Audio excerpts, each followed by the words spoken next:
Doctor Madesh ನೇರ ಸಂಪರ್ಕದಲ್ಲಿ join ಆಗಿದ್ದಾರೆ. ಮಾದೇಶ್, ಡಿಆರ್ಐ ಅಧಿಕಾರಿಗಳು ಪ್ರಶ್ನೆಗಳ ಮೇಲೆ ಪ್ರಶ್ನೆಗಳನ್ನ ಮಾಡ್ತಾ ಇದ್ದಾರೆ. ಇವತ್ತು ವಿಚಾರಣೆ ಹೇಗಿತ್ತು? ವಿಚಾರಣೆ ಸಂದರ್ಭದಲ್ಲಿ ರಣ್ಯಾರಾವ್ ಕೇವಲ ಕಣ್ಣೀರ್ ಹಾಕಿದ್ದಾರೆ ಹೊರತು ಯಾವುದನ್ನು ಕೂಡ ಬಾಯ್ಬಿಟ್ಟಿಲ್ಲ ಅನ್ನೋ ಮಾಹಿತಿ ಇದೆ, ಹೌದಾ?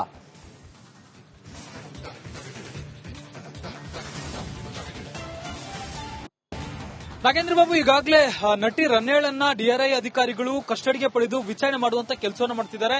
ನಿನ್ನೆ ಇದೇ ಟೈಮ್ಗೆ ಆಕೆಯನ್ನ ಕಸ್ಟಡಿಗೆ ಪಡೆಯುವಂತ ಕೆಲಸವನ್ನ ಅಧಿಕಾರಿಗಳು ಮಾಡಿದ್ರು. ಅಂದ್ರೆ ನಿನ್ನೆ ಕೋರ್ಟ್ಗೆ ಸಬ್ಮಿಟ್ ಮಾಡಿದಂತ ಸಂದರ್ಭದಲ್ಲಿ ಆಕೆಯನ್ನ ಕಸ್ಟಡಿಗೆ ಪಡೆಯುವಂತ ಕೆಲಸವನ್ನ ಡಿಆರ್ಐ ಅಧಿಕಾರಿಗಳು ಮಾಡಿದ್ರು.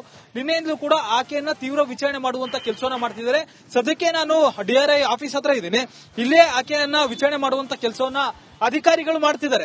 ಈಗಾಗಲೇ ಆಕೆಯನ್ನ ಬಂಧಿಸಿದಂತ ಸಂದರ್ಭದಲ್ಲಿ ಸಾಕಷ್ಟು ಅಂಶಗಳು ಪೊಲೀಸರಿಗೆ ಗೊತ್ತಾಗಿತ್ತು. ಜೊತೆಗೆ ಆಕೆಯ ಮೊಬೈಲ್ ಅನ್ನ ಪರಿಶೀಲನೆ ಮಾಡಿದಂತ ಸಂದರ್ಭದಲ್ಲಿ ಬೇರೆ ಬೇರೆ ದೇಶಗಳಿಗೆ ಹಲವು ಕಾಂಟ್ಯಾಕ್ಟ್ ಇರೋದು ಗೊತ್ತಾಗಿತ್ತು. ಜೊತೆಗೆ ಈಕೆ ದುಬೈಗೆ 27 ಬಾರಿ ಹೋಗಿ ಬಂದಿರೋದು ಕೂಡ ಗೊತ್ತಾಗಿತ್ತು. ಜೊತೆಗೆ ಈಕೆ ಆ ಒಂದು ಚಿನ್ನದ ಸ್ಮಗ್ಲಿಂಗ್ ಗ್ಯಾಂಗ್ಗೆ ಯಾವ ರೀತಿ ಸೇರ್ಕೊಂಡ್ಲು, ಏಕೆ ಎಲ್ಲಿಂದ ಆ ಒಂದು ಚಿನ್ನ ತೆಗೆದುಕೊಂಡು ಬಂದಿದ್ರು, ಮತ್ತೆ ಎಲ್ಲಿಗೆ ಅದನ್ನ ಸರಬರಾಜು ಮಾಡ್ತಿದ್ರು ಅನ್ನುವಂಥದ್ದನ್ನ ಪ್ರಶ್ನೆ ಮಾಡುವಂತ ಕೆಲಸವನ್ನು ಮಾಡ್ತಿದ್ದಾರೆ.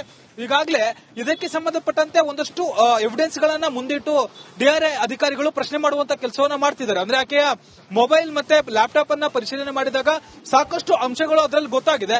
ಆ ಒಂದು ಅಂಶಗಳನ್ನ ಮುಂದಿಟ್ಕೊಂಡು ಡಿಆರ್ಐ ಅಧಿಕಾರಿಗಳು ನಟಿ ರಣ್ಯಾರನ್ನ ಪ್ರಶ್ನೆ ಮಾಡುವಂತ ಕೆಲಸವನ್ನು ಮಾಡ್ತಿದ್ದಾರೆ. ನಿನ್ನೆಯಿಂದಲೂ ಕೂಡ ಪ್ರಶ್ನೆ ಮಾಡಿದಂತ ಸಂದರ್ಭದಲ್ಲಿ ಬೇಸಿಕ್ ಪ್ರಶ್ನೆಗಳಿಗೆ ಆಕೆ ಉತ್ತರ ನೀಡುತ್ತಿದ್ದಾಳೆ. ಆದ್ರೆ ಈ ಒಂದು ಸ್ಮಗ್ಲಿಂಗ್ ವಿಚಾರಕ್ಕೆ ಸಂಬಂಧಪಟ್ಟಂತೆ ಆ ಚಿನ್ನ ಯಾರ್ದು, ಎಲ್ಲಿಂದ ಬರ್ತಿತ್ತು, ಈ ಒಂದು ವಿಚಾರಗಳನ್ನ ಕೇಳಿದಂತ ಸಂದರ್ಭದಲ್ಲಿ ಆಕೆ ಕಣ್ಣೀರ್ ಹಾಕೋದನ್ನ ಬಿಟ್ಟು ಬೇರೇನು ಹೇಳ್ತಿಲ್ಲ ಅನ್ನುವಂತ ಮಾಹಿತಿ ಸದ್ಯಕ್ಕೆ ಲಭ್ಯ ಆಗ್ತಿದೆ.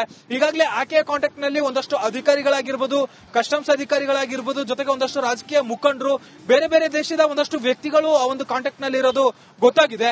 ಆ ಒಂದು ಕಾಂಟ್ಯಾಕ್ಟ್ ಗಳನ್ನ ಪರಿಶೀಲನೆ ಮಾಡುವಂತ ಕೆಲಸವನ್ನು ಮಾಡ್ತಿದ್ದಾರೆ. ಮತ್ತೊಂದು ಕಡೆ ಸಿಬಿಐ ಅಧಿಕಾರಿಗಳು ಕೂಡ ಈ ಒಂದು ಪ್ರಕರಣಕ್ಕೆ ಸಂಬಂಧಪಟ್ಟಂತೆ ಪ್ರತ್ಯೇಕವಾಗಿ ಪ್ರಕರಣವನ್ನು ದಾಖಲಿಸಿಕೊಂಡು ತನಿಖೆಯನ್ನ ಮಾಡುವಂತ ಕೆಲಸವನ್ನು ಮಾಡ್ತಿದ್ದಾರೆ. ಯಾಕಂದ್ರೆ ಇದು ಜಾಗತಿಕವಾಗಿ ಒಂದು ಗೋಲ್ಡ್ ಸ್ಮಗ್ಲಿಂಗ್ ನಡೆದಿರುವಂತಹ ಒಂದು ಅನುಮಾನ ಈಗ ಸಿಬಿಐ ಅಧಿಕಾರಿಗಳು ಕೂಡ ಮೂಡಿದೆ. ಆ ಒಂದು ಹಿನ್ನೆಲೆಯಲ್ಲಿ ದೆಹಲಿ. ಓಕೆ, ಥ್ಯಾಂಕ್ ಯು ಮದೇಶ್ ನಿಮ್ಮೆಲ್ಲ ಮಾಹಿತಿಗಾಗಿ. ಒಂದು ಕಡೆ ಈ ರಣ್ಯಾರಾವ್ ಗೋಲ್ಡ್ ಸ್ಮಗ್ಲಿಂಗ್ ಕೇಸ್ ಮಹತ್ವದ ತಿರುವುಗಳನ್ನ ಪಡೆದುಕೊಳ್ತಾ ಇದೆ. ಇವತ್ತು 14 ಕೆಜಿ ಚಿನ್ನ ತಗೊಂಬಂದಿದ್ರಲ್ಲ, ಈ ಎಲ್ಲಾ ಚಿನ್ನಗಳ ಹಿಂದೆ ಯಾರ್ದೆಲ್ಲ ಕೈವಾಡಗಳಿದೆ ಅದೆಲ್ಲವೂ ಕೂಡ ಬಹಿರಂಗ ಆಗುತ್ತೆ. ವೆರಿ ಶಾರ್ಟ್ಲಿ ಬಹಿರಂಗ ಆಗುತ್ತೆ. ಯಾವುದೇ ಒತ್ತಡಗಳಿಲ್ಲಿ ಬರೋದಿಲ್ಲ, ಚಾನ್ಸೇ ಇಲ್ಲ. ಡಿಆರ್ಐ ಅಲ್ಲಿರೋದು, ಸಿಬಿಐ ಎಂಟ್ರಿ ಆಗಿದೆ, ಯಾವುದೇ ಒತ್ತಡ ಇರೋದಿಲ್ಲ. ಯಾರೇ ಇನ್ವಾಲ್ವ್ ಇದ್ರೂ ಕೂಡ ಎಲ್ಲರೂ ಕೂಡ ಲಾಕ್ ಆಗ್ತಾರೆ. ಎಲ್ಲರಿಗೂ ಕೂಡ ಈಗ ನಡುಕ ಶುರುವಾಗಿದೆ. 3 ದಿನ ಕಸ್ಟಡಿಗೆ ಪಡೆದುಕೊಂಡಿದ್ರು ಡಿಆರ್ಐ ಅಧಿಕಾರಿಗಳು. ಇವತ್ತು ಇಡೀ ದಿನ ಪ್ರಶ್ನೆಗಳನ್ನ ಮಾಡಿದ್ದಾರೆ.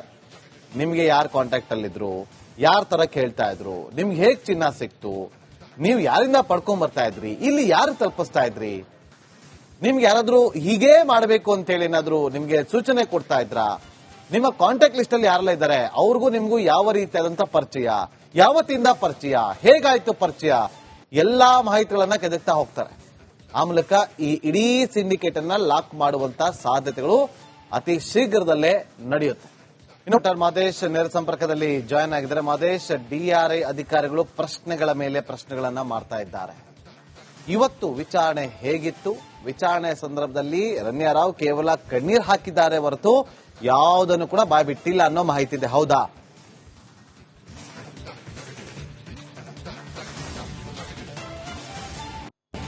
ನಾಗೇಂದ್ರ ಬಾಬು, ಈಗಾಗಲೇ ನಟಿ ರನ್ಯಾಳನ್ನ ಡಿಆರ್ಐ ಅಧಿಕಾರಿಗಳು ಕಸ್ಟಡಿಗೆ ಪಡೆದು ವಿಚಾರಣೆ ಮಾಡುವಂತ ಕೆಲಸವನ್ನು ಮಾಡ್ತಿದ್ದಾರೆ. ನಿನ್ನೆ ಇದೇ ಟೈಮ್ಗೆ ಆಕೆಯನ್ನ ಕಸ್ಟಡಿಗೆ ಪಡೆಯುವಂತ ಕೆಲಸವನ್ನ ಅಧಿಕಾರಿಗಳು ಮಾಡಿದ್ರು. ಅಂದ್ರೆ ನಿನ್ನೆ ಕೋರ್ಟ್ಗೆ ಸಬ್ಮಿಟ್ ಮಾಡಿದಂತ ಸಂದರ್ಭದಲ್ಲಿ ಆಕೆಯನ್ನ ಕಸ್ಟಡಿಗೆ ಪಡೆಯುವಂತ ಕೆಲಸವನ್ನ ಡಿಆರ್ಐ ಅಧಿಕಾರಿಗಳು ಮಾಡಿದ್ರು. ನಿನ್ನೆಯಿಂದಲೂ ಕೂಡ ಆಕೆಯನ್ನ ತೀವ್ರ ವಿಚಾರಣೆ ಮಾಡುವಂತ ಕೆಲಸವನ್ನ ಮಾಡ್ತಿದ್ದಾರೆ. ಸದ್ಯಕ್ಕೆ ನಾನು ಡಿಆರ್ಐ ಆಫೀಸ್ ಹತ್ರ ಇದ್ದೀನಿ. ಇಲ್ಲೇ ಆಕೆಯನ್ನ ವಿಚಾರಣೆ ಮಾಡುವಂತ ಕೆಲಸವನ್ನ ಅಧಿಕಾರಿಗಳು ಮಾಡ್ತಿದ್ದಾರೆ. ಈಗಾಗಲೇ ಆಕೆಯನ್ನ ಬಂಧಿಸಿದಂತ ಸಂದರ್ಭದಲ್ಲಿ ಸಾಕಷ್ಟು ಅಂಶಗಳು ಪೊಲೀಸರಿಗೆ ಗೊತ್ತಾಗಿತ್ತು. ಜೊತೆಗೆ ಆಕೆ ಮೊಬೈಲ್ ಅನ್ನ ಪರಿಶೀಲನೆ ಮಾಡಿದಂತ ಸಂದರ್ಭದಲ್ಲಿ ಬೇರೆ ಬೇರೆ ದೇಶಗಳಿಗೆ ಹಲವು ಕಾಂಟ್ಯಾಕ್ಟ್ ಇರೋದು ಗೊತ್ತಾಗಿತ್ತು. ಜೊತೆಗೆ ಈಕೆ ದುಬೈಗೆ 27 ಬಾರಿ ಹೋಗಿ ಬಂದಿರೋದು ಕೂಡ ಗೊತ್ತಾಗಿತ್ತು.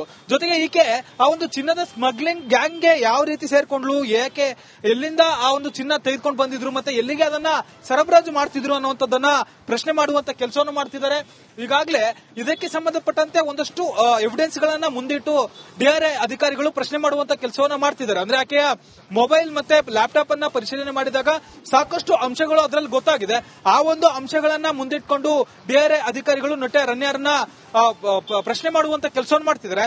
ನಿನ್ನೆಯಿಂದಲೂ ಕೂಡ ಪ್ರಶ್ನೆ ಮಾಡಿದಂತ ಸಂದರ್ಭದಲ್ಲಿ ಬೇಸಿಕ್ ಪ್ರಶ್ನೆಗಳಿಗೆ ಆಕೆ ಉತ್ತರ ನೀಡುತ್ತಿದ್ದಾಳೆ. ಆದ್ರೆ ಈ ಒಂದು ಸ್ಮಗ್ಲಿಂಗ್ ವಿಚಾರಕ್ಕೆ ಸಂಬಂಧಪಟ್ಟಂತೆ ಆ ಚಿನ್ನ ಯಾರ್ದು, ಎಲ್ಲಿಂದ ಬರ್ತಿತ್ತು, ಈ ಒಂದು ವಿಚಾರಗಳನ್ನ ಕೇಳಿದಂತ ಸಂದರ್ಭದಲ್ಲಿ ಆಕೆ ಕಣ್ಣೀರ್ ಹಾಕೋದನ್ನ ಬಿಟ್ಟು ಬೇರೇನು ಹೇಳ್ತಿಲ್ಲ ಅನ್ನುವಂತ ಮಾಹಿತಿ ಸದ್ಯಕ್ಕೆ ಲಭ್ಯ ಆಗ್ತಿದೆ.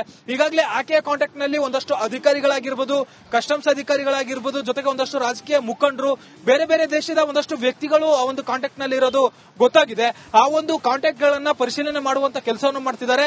ಮತ್ತೊಂದು ಕಡೆ ಸಿಬಿಐ ಅಧಿಕಾರಿಗಳು ಕೂಡ ಈ ಒಂದು ಪ್ರಕರಣಕ್ಕೆ ಸಂಬಂಧಪಟ್ಟಂತೆ ಪ್ರತ್ಯೇಕವಾಗಿ ಪ್ರಕರಣವನ್ನು ದಾಖಲಿಸಿಕೊಂಡು ತನಿಖೆಯನ್ನ ಮಾಡುವಂತ ಕೆಲಸವನ್ನು ಮಾಡ್ತಿದ್ದಾರೆ. ಯಾಕಂದ್ರೆ ಇದು ಜಾಗತಿಕವಾಗಿ ಒಂದು ಗೋಲ್ಡ್ ಸ್ಮಗ್ಲಿಂಗ್ ನಡೆದಿರುವಂತಹ ಒಂದು ಅನುಮಾನ ಈಗ ಸಿಬಿಐ ಅಧಿಕಾರಿಗಳು ಕೂಡ ಮೂಡಿದೆ. ಆ ಒಂದು ಹಿನ್ನೆಲೆಯಲ್ಲಿ Delhi. Okay, thank you Mahesh ನಿಮ್ಮೆಲ್ಲ ಮಾಹಿತಿಗಾಗಿ. ಒಂದು ಕಡೆ ಈ Ranya Rao gold smuggling case ಮಹತ್ವದ ತಿರುವುಗಳನ್ನ ಪಡೆದುಕೊಳ್ತಾ ಇದೆ. ಇವತ್ತು 14 ಕೆಜಿ ಚಿನ್ನ ತಗೊಂಬಂದಿದ್ರಲ್ಲ, ಈ ಎಲ್ಲಾ ಚಿನ್ನಗಳ ಹಿಂದೆ ಯಾರ್ದೆಲ್ಲ ಕೈವಾಡಗಳಿದೆ ಅದೆಲ್ಲವೂ ಕೂಡ ಬಹಿರಂಗ ಆಗುತ್ತೆ. ವೆರಿ ಶಾರ್ಟ್ಲಿ ಬಹಿರಂಗ ಆಗುತ್ತೆ. ಯಾವುದೇ ಒತ್ತಡಗಳು ಇಲ್ಲಿ ಬರೋದಿಲ್ಲ, ಚಾನ್ಸೇ ಇಲ್ಲ. ಡಿಆರ್ಐ ಅಲ್ಲಿರೋದು, ಸಿಬಿಐ ಎಂಟ್ರಿ ಆಗಿದೆ, ಯಾವುದೇ ಒತ್ತಡ ಇರೋದಿಲ್ಲ. ಯಾರೇ ಇನ್ವಾಲ್ವ್ ಇದ್ರೂ ಕೂಡ ಎಲ್ಲರೂ ಕೂಡ ಲಾಕ್ ಆಗ್ತಾರೆ. ಎಲ್ಲರಿಗೂ ಕೂಡ ಈಗ ನಡುಕ ಶುರುವಾಗಿದೆ.